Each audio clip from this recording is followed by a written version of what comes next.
an estate manager or a butler or a house manager, the housekeeper who calls me and who wants to know what, what that position is making for the next door neighbor because they believe they're worth the same thing. And, I believe that salary is based on past earning revenue and on what the job is. And so the housekeeper who works for Mrs. Smith does not necessarily deserve the same salary that is the housekeeper who works for Mrs. Jones, because it could be two different jobs, two different, one person has to work nights, one person works weekends, one person only works Friday 9 to 5, one person has kids, one person doesn't. All of those affect the overall salary. So I don't believe that there's any one place to just go to just kind of check and say, well, I'm a housekeeper, I've been working for 5 years, therefore I deserve X number of dollars. So it's actually a hard question, I think, to answer. It isn't, Charles. I'll give you an example of why. I had a chef that I placed. I'm sorry, I'll leave that for you. The reason being, when I place somebody, I don't just run right up to the sunset. You keep me informed about what's going on. Did you get your increase? If not, I will do the negotiating in a very subtle way. I'll do my annual checks. So how is Jim doing? Are you happy with him? Yeah. But you wouldn't believe it. I wish all my clients were like him. I place a chef just like him. Can you believe it? He's been here a year. He works 8,400 hours. He makes this, but you know what? He should be making that. And you plant a seed in their head. He's actually going to leave because he asked for a $10,000 increase. Can you believe the audacity? He only wanted a $10,000 increase, and they're thinking, huge, hang on a minute. My chef works the same amount of hours. This is a genuine example. And he went back and gave his employee that I placed a $10,000 increase because he had asked him. He didn't know they'd before me. And the chef said, how did you do that? So I told him to leave it to him. I would do it my own way. And it works. But when you don't tell me and don't make me prove it, because not everybody's good at negotiating. It's very uncomfortable. Look, I worked for a man for 6 years, didn't get an increase. If somebody, the man who placed me, had acted on my behalf, it would be a whole lot better. So up to me, reach out at them.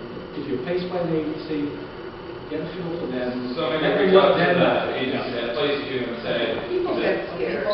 This is what I think is the reason. I don't have a problem with that at all. So maybe reach out to the agency. If you Right, take 2 years, 2 years, if you haven't gotten an increase, because any phone call. $10,000 increase as opposed to a $15,000 commission fee, they can understand dollars and cents. Yes, that makes sense. That makes sense.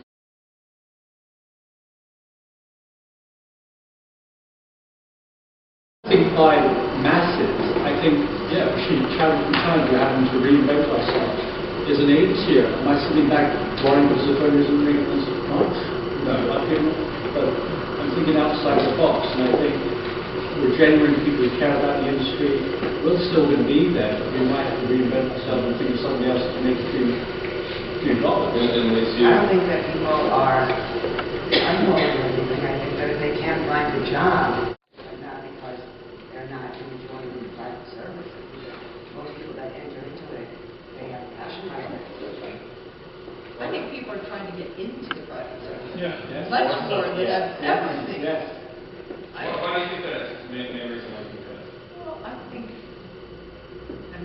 think because of what Charles just said from his introduction, actually, there's so many more millionaires and billionaires, there's more money, there's job stability, corporations are losing. I don't want to go into the whole political newspaper thing, but I think that I'm really not kidding about the amount of resumes that come in, and they come in from every sector.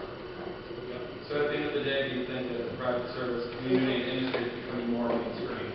I do. I think people, well, more people know about private service now than in the last 20 years. Okay. So that's more of an interest. and let's pretend, I think Kathy and I just saw Kathy started our agency in, 82, and I don't think there were so many college-educated nannies. It was like, we were like, what? There's a college girl that will be attending? There are so many college-educated people now that are into service, and they weren't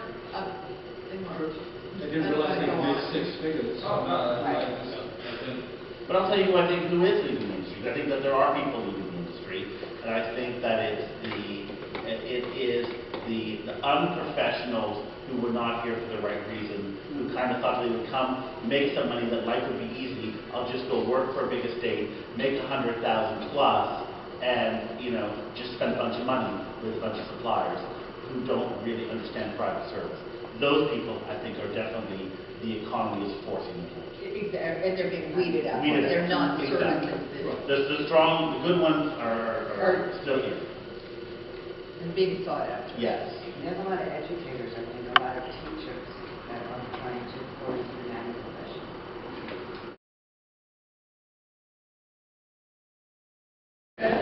It's a benefit if you're an applicant, it's a benefit if you're a client. I mean,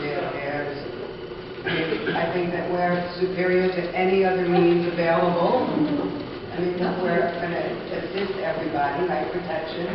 We meet out with clients, we check the applicants. I mean, I don't think that there's any downside at all to using an agency.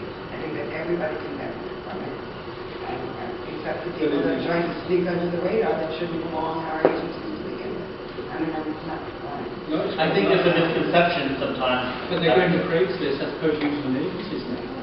Well, but the They get what misconception, they make for. Oh, yeah. the misconception is the person who is uneducated about the industry, who thinks that we just send a bunch of resumes, and then an agency is actually vetting people and is actually doing the correct It's match. not about sending 100 resumes. Exactly. It's about whittling it down to Exactly. 5. And why they are ideal for us. I think a lot of the past questions are kind of all And the clients expect the best from us. I mean, they have a lot of money Yeah. to find candidates for them. So it's our job, you know, to maintain our reputations and find the best one. And listen. I think that the most important thing in using an agency is listening skills. And if I listen well to my clients and my applicants, I can make a match every